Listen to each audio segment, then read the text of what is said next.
Hi, everyone. Welcome to Uncomfy Convos, a crash course in handling difficult workplace conversations with confidence.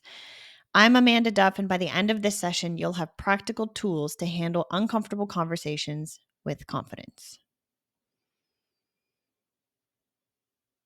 Again, my name is Amanda Duff. I'm a certified coach, HR consultant, and leadership advisor.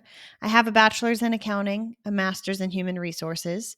I'm a certified professional in the Society for Human Resource Management, SHRM, and I'm also a social, emotional, and intelligence coach. And we use that information in life, but mostly in leadership.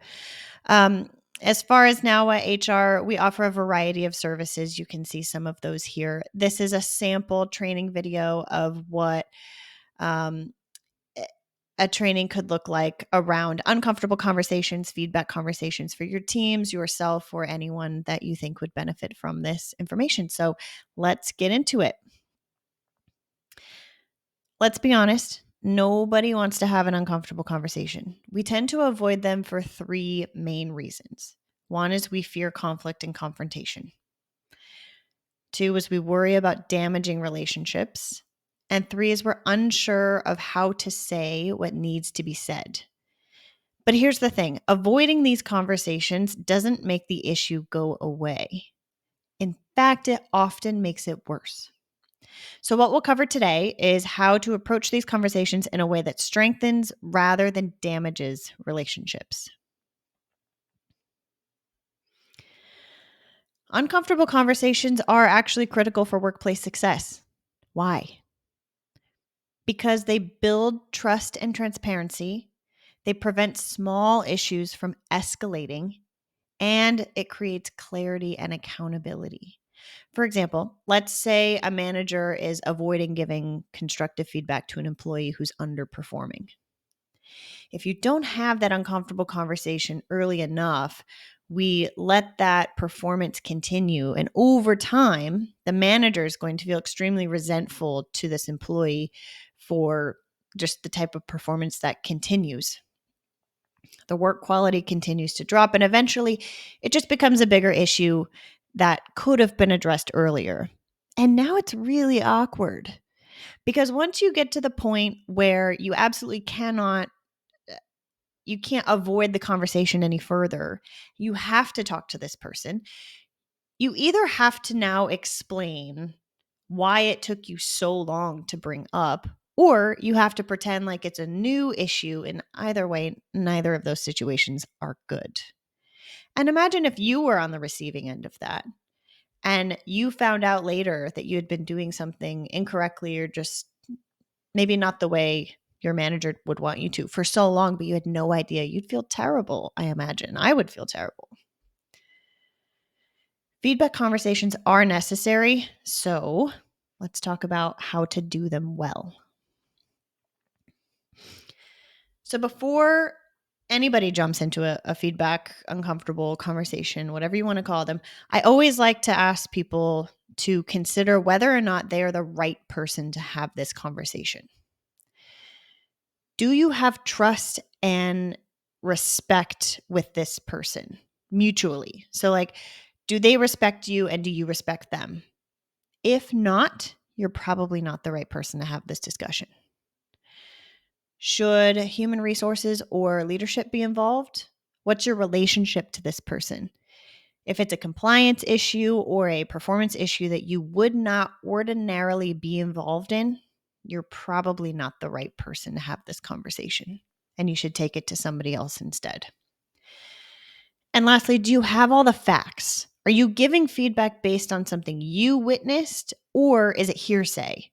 If it's hearsay, you either might not be the right person to give this feedback, or you just need to do a little bit more fact finding before you have this discussion. There's nothing worse than going in with, well, I heard this from somebody or so-and-so said. Like, you want to make sure that you really have the right information and that you know what you're talking about before you have the discussion.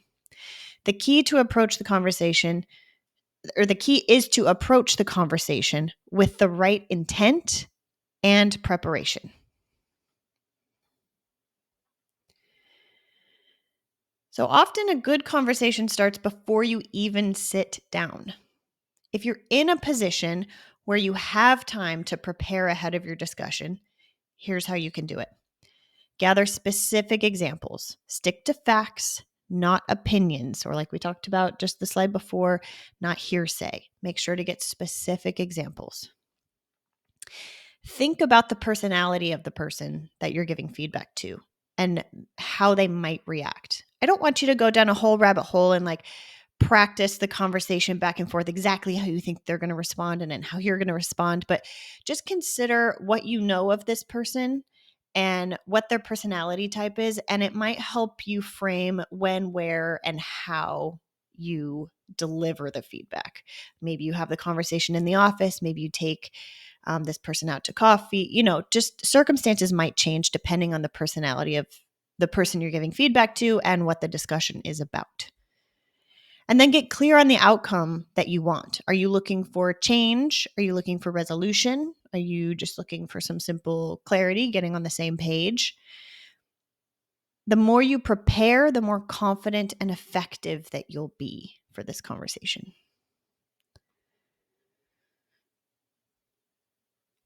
So when you're in the conversation, I like to follow these best practices. First, start with generous assumptions. Assume the best, not the worst. I like to live by the rule of generous assumptions until proven otherwise, and it's never steered me wrong yet. And most people don't wake up in the morning and think, how can I do a terrible job at work today? That's not usually what's happening. Usually most people are wanting to go to work or show up in their life in the best way possible. So assume good intent. Start with generous assumptions. Use I statements instead of you statements to avoid blame. So say, I noticed X, Y, or Z versus you always X, Y, or Z. You see how that kind of feels different if you were to be on the receiving end of that? Be direct but respectful. Remember, clear is kind, unclear is unkind. Make it about the situation, not the person. This kind of ties into the I statement as well, but you do have to remember people struggle with feedback, understandably. And so we have to be very careful how we're talking about the feedback and make it about the situation and maybe how this person shows up in certain scenarios, not about who they are fundamentally as a human being. So make sure when you're delivering the message, it's about the situation or about how what they're doing is impacting others, not who they are. And then ask questions, ask open-ended questions. Get super curious. Can you help me understand? So I noticed when we're in a meeting, you tend to do X, Y, or Z. Can you help me understand why you might do that? Or can you help me understand your thought process that made you react in this way? Like, get really curious and make sure that they know that you're trying to get to the root of a problem so that you can work on it together to move forward. Remember, the goal is to create a conversation, not a confrontation.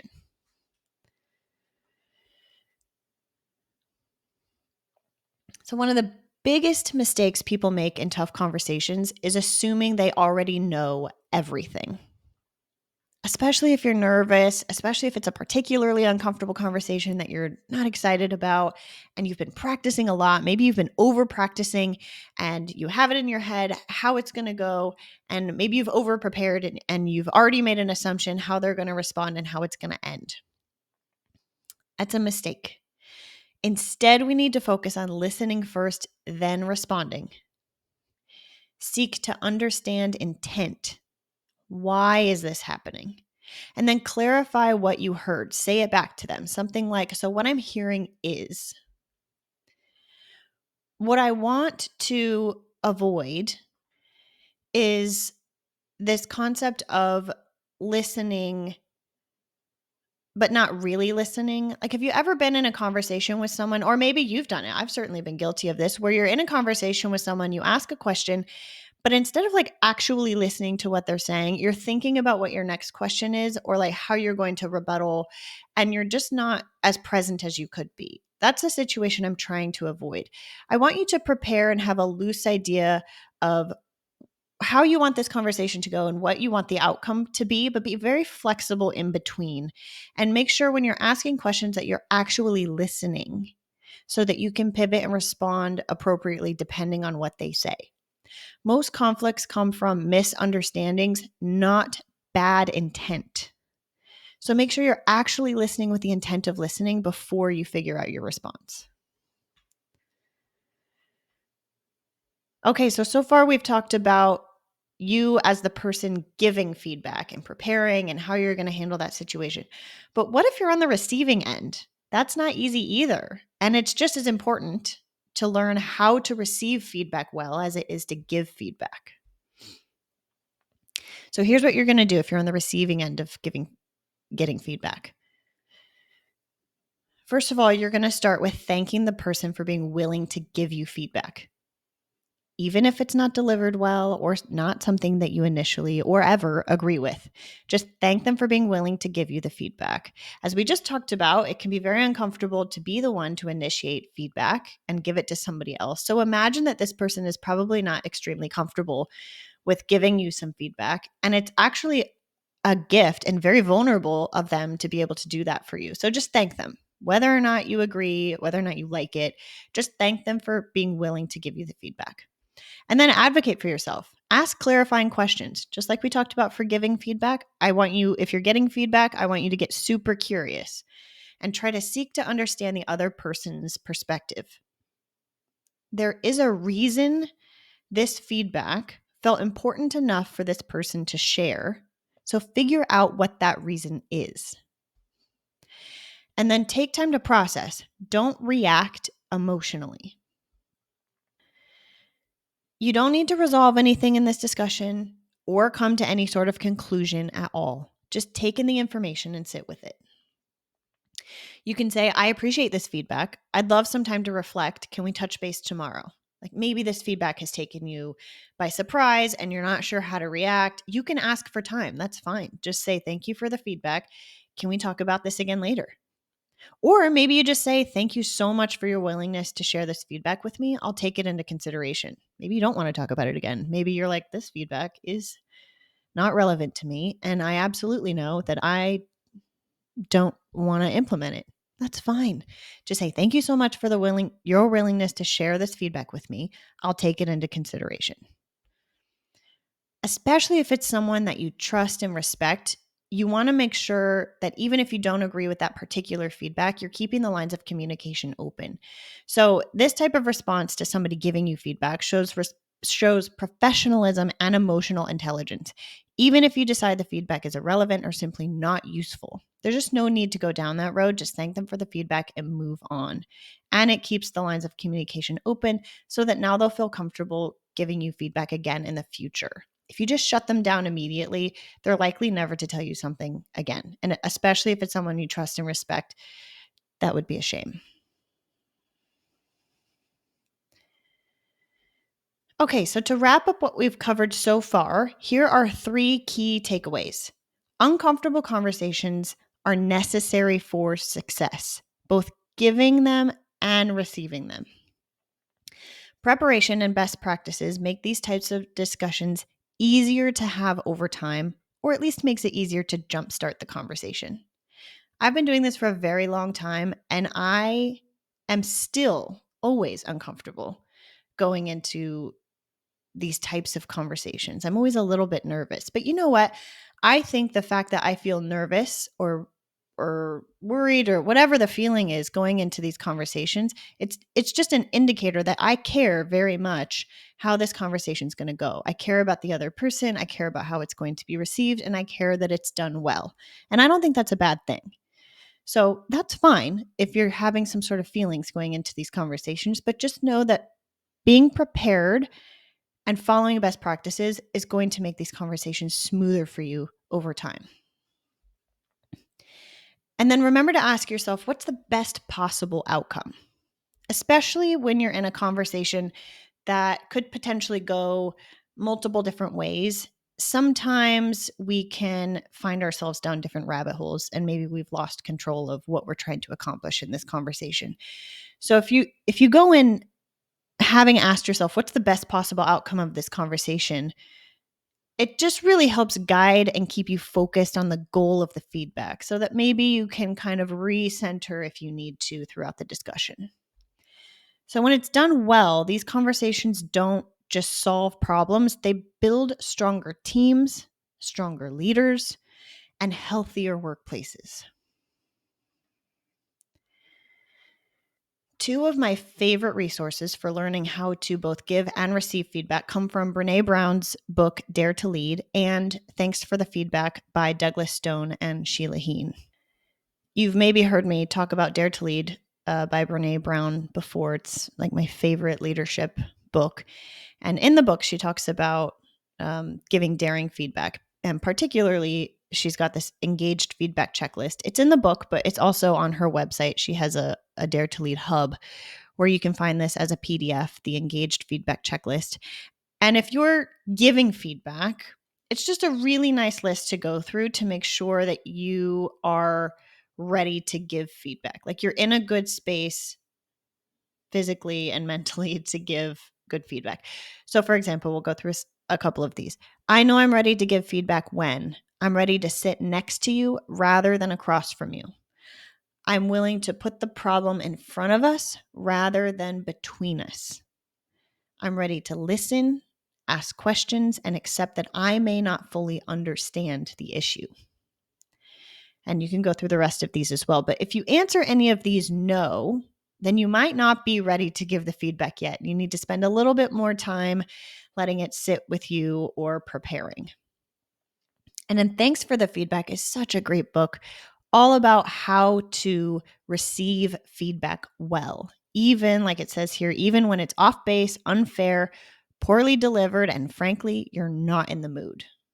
It's a really great book to teach you how to accept feedback in all ways, shapes, and forms. So these are two really great resources I would recommend that you look into. If you found this content helpful and you want to go deeper, I do offer one-on-one coaching where we can work through handling difficult conversations, among other things. Or if you think that a tailored version of this would be helpful for your team or your business, please let me know. We're happy to dive deeper on any particular concept of this topic and tailor it for your team. So please share this with anyone you feel could benefit from the content and reach out for a follow-up or a free consultation by visiting our website's contact page or by emailing us at info@nowwhathr.com. Thank you for being here today. Now go have those uncomfy conversations and let us know how they go.